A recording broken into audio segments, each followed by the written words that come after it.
बिजली की रानी मैं हूँ आई, कहते हैं मुझको सुंदरी आई। हाँ हाँ सुंदरी आई।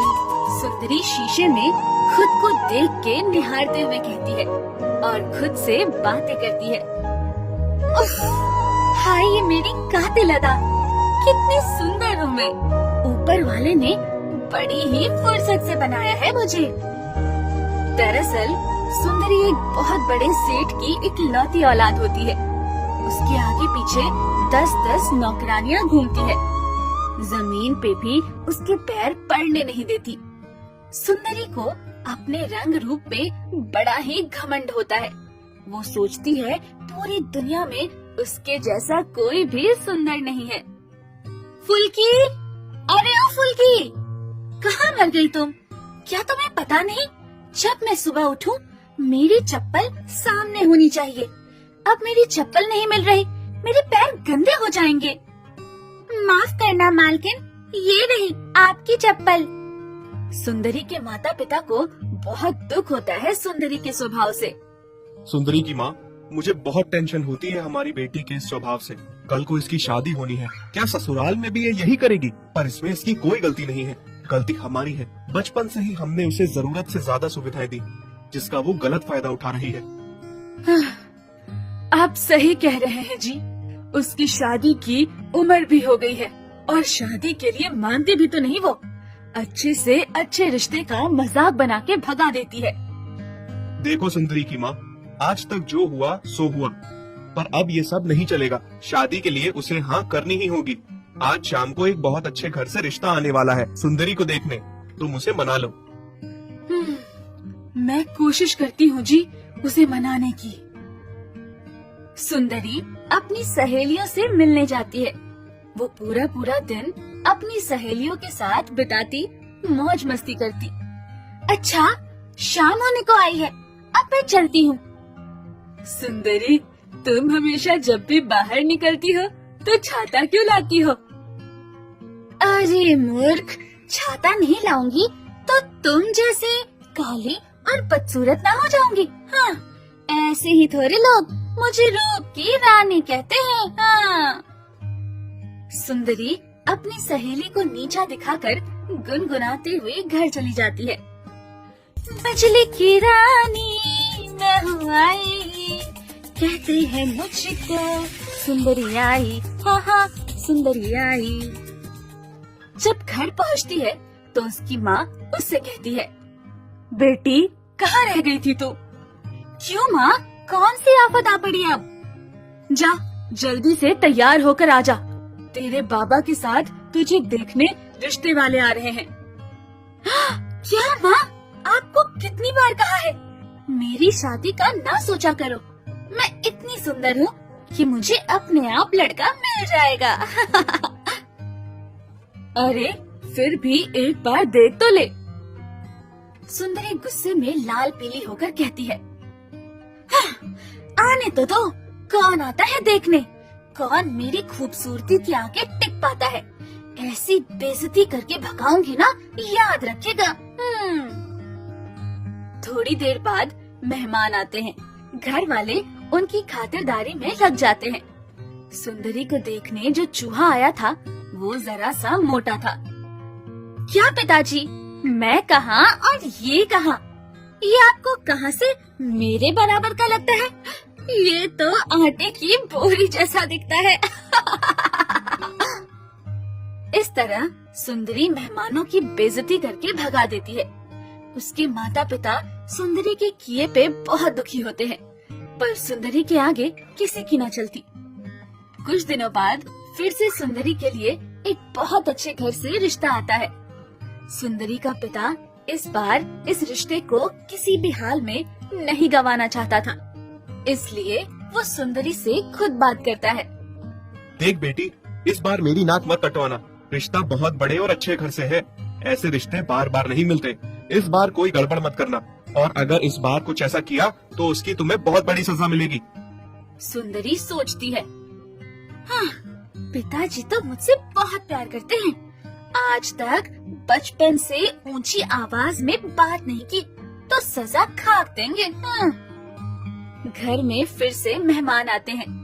चूहा सुंदरी को देख के पसंद कर लेता है, पर सुंदरी, क्या पिताजी, आप भी मेरे लिए कैसे कैसे रिश्ते लेकर आते हैं? कोई ढंग का होता तो मान भी जाती।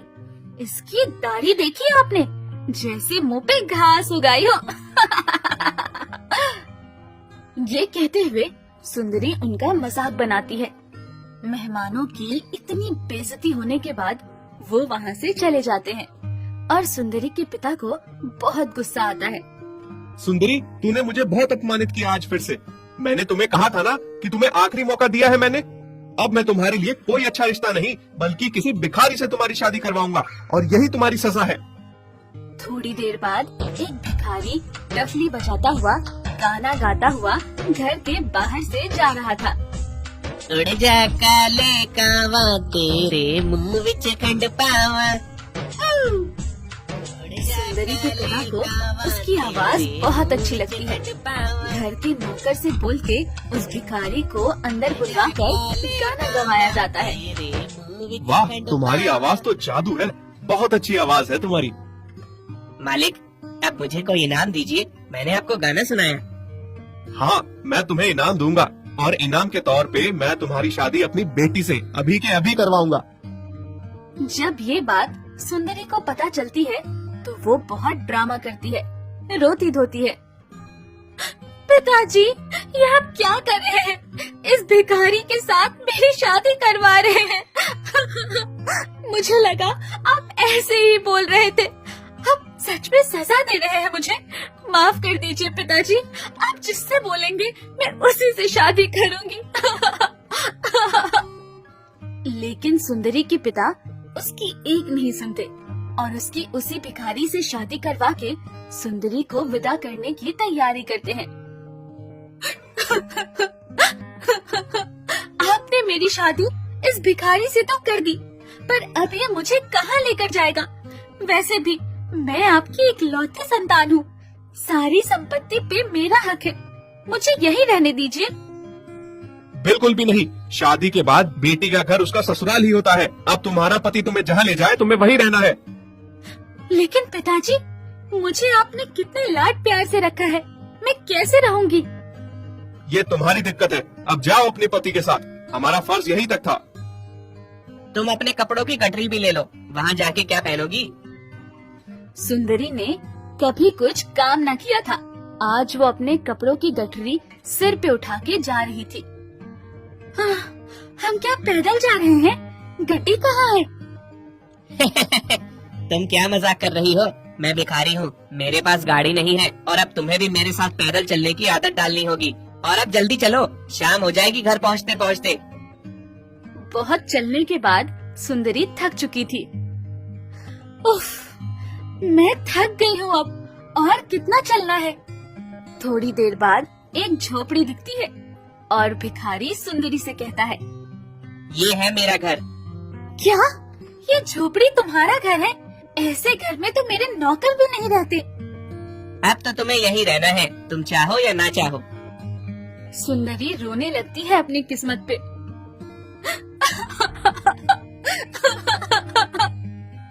तभी उसे झोपड़ी के सामने एक महल दिखता है।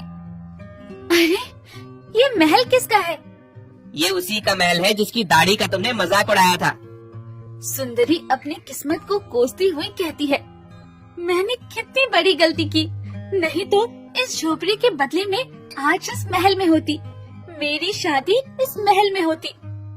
अच्छा, बहुत भूख लगी है, अब जल्दी से चूल्हे में आग जला के खाना बनाओ मेरे लिए। खाना? मुझे खाना बनाना नहीं आता, मैंने कभी काम नहीं किया। काम नहीं किया तो करना होगा, मैं तुम्हारा पति हूँ और तुम्हें मेरे लिए खाना बनाना होगा। भिखारी सुंदरी के साथ उसकी मदद करके खाना बनवाता है। ऐसे ही थोड़े दिनों में सुंदरी खाना बनाना सीख जाती है और कुछ दिनों में भिखारी अपनी पत्नी से कहता है कि जो कुछ उसने भीख में लाया था वो सब अब खत्म हो चुका है, अब उसे भी उसके साथ काम में हाथ बटाना होगा। वो कहता है वो उसके लिए जंगल से बांस की लकड़ी काट के लाएगा और वो उसकी टोकरियां बनाएगी, फिर वो उन टोकरियों को बेचेगा। पर मुझे टोकरी बनानी नहीं आती। नहीं आती तो सीखो। इस तरह से सुंदरी टोकरियां बनाती है और उसकी उंगली बुरी तरह जख्मी हो जाती है। तुमसे ये काम भी नहीं होगा। ऐसा करता हूँ, मैं मिट्टी के बर्तन ले आता हूँ, तुम शहर जाकर उन्हें बेचो।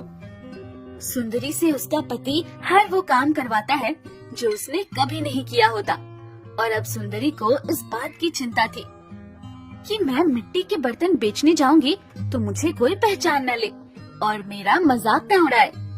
फिर वो अपने चेहरे को ढक के बर्तन बेचने लगती है। ऐसे ही कुछ दिन बाद भूखी प्यासी सुंदरी के सिर से बर्तन गिर जाते हैं और टूट जाते हैं। जब वो घर आती है तो उसका पति गुस्सा करते हुए कहता है, तुमसे तो कोई काम नहीं होता। चलो एक बात है, खाना बनाना अच्छा सीख गई हो। मैं तुम्हारी बात सामने महल में करता हूँ, शायद मालिक तुम्हें काम दे दे। ठीक है, जैसा आप कहें। इसी तरह सुंदरी महल में बावर्ची का काम करने लगी और सबके खाने के बाद जो खाना बच जाता उसे अपने और अपने पति के लिए घर ले आती। और फिर थोड़े दिन बाद महल में सजावट हो रही थी। बहुत सारे पकवान बने हुए थे। लगता है महल में किसी की शादी होने जा रही है। बड़े दिनों बाद ऐसा नजारा देखने को मिल रहा है। इतने सारे पकवान सुंदरी ने बहुत दिनों बाद देखे थे। वो थोड़े से गुलाब जामुन कटोरी में लेकर छुपा के घर ले जाती है। तभी वहाँ उस घर का दाढ़ी वाला राजकुमार आ जाता है और सुंदरी का हाथ पकड़ लेता है। सुंदरी को लगता है कि राजकुमार ने कटोरी देख ली शायद। मुझे माफ कर दीजिए राजकुमार, मैं चोर नहीं हूँ, मुझे जाने दीजिए। क्या तुमने मुझे पहचाना नहीं? मैं वही राजकुमार हूँ जिसकी दाढ़ी का तुमने मजाक बनाया था। राजकुमार अपनी दाढ़ी उतार देता है। अब पहचानो, मैं ही वो भिखारी हूँ जिससे तुम्हारी शादी हुई है। दरअसल मैं तुमसे प्यार करता था, तुमसे शादी करना चाहता था, पर तुमने हमारा अपमान किया। इसलिए मैंने और तुम्हारे पिताजी ने तुम्हें सबक सिखाने के लिए ये तरकीब बनाई। और तुम्हारे माता पिता भी यही हैं और ये हमारी शादी की ही तैयारी चल रही है। क्या ये सब नाटक था? मुझे माफ कर दीजिए, मैंने आपका अपमान किया था। और पिताजी, मैंने आपको भी बहुत दुखी किया था, मुझे माफ कर दीजिए। सुंदरी अब पहले वाली सुंदरी नहीं थी, अब वो पूरी तरह बदल चुकी थी। राजकुमार ने उसका सारा घमंड चूर चूर कर दिया था। अब वो सारे वो काम करती जो राजकुमार ने उसे सिखाए थे। फिर राजकुमार और सुंदरी की महल में धूमधाम से शादी की गई।